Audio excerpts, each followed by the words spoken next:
Добрый день, меня зовут Львов Антон. Я занимаюсь каминами и барбекю.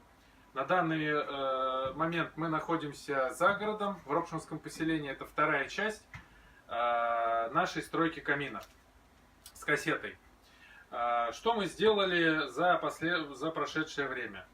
Во-первых, мы подготовили для кассеты надежную подставку из 50-й трубы, вот она черного цвета. Соответственно, она интегрирована у нас в каркас, и вся эта история, даже несмотря на то, что не обтянута плоскостным материалом, ну, в смысле листами не обтянута, жесткость имеет колоссальную уже, достаточную для того, чтобы тут на нем плясать можно было. Вот.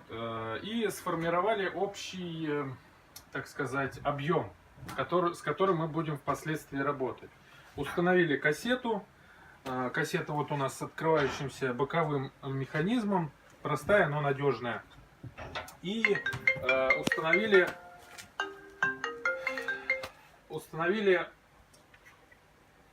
стартовую гильзу. И уже погнали на второй этаж дымоход сэндвич. Стартовая гильза у нас будет выполнять роль теплообменника. Нагреваясь, будет создавать определенное тепло. Повторюсь, заказчик хочет этим камином обогревать помещение.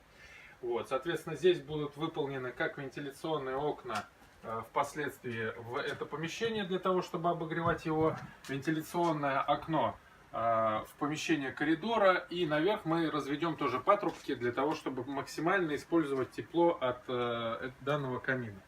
Внизу, значит, под камином у нас будет дровничек. Мы его сформируем, и уже будет понятно чуть-чуть, как он будет выглядеть. Но по сути вот его пространство дровника.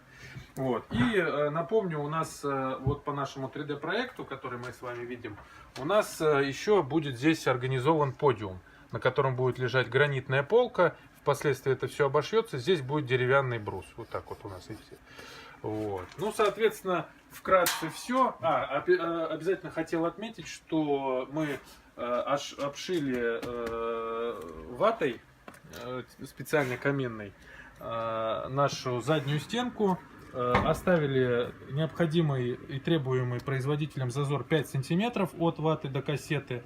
Вот. И, соответственно, сейчас у нас все готово для того, чтобы продолжать дальше монтировать, во-первых, дымоход и зашивать весь этот вот конвекционный объем, который мы с вами посмотрим в следующем видео. А пока что мы подготовили уже выход на второй этаж, защитили деревянные конструкции этой же ватой по периметру. У нас соблюден необходимый зазор 100 мм, даже больше, по-моему, здесь, до деревянных конструкций. Весь этот объем, он будет вентилирован и абсолютно пожаробезопасен.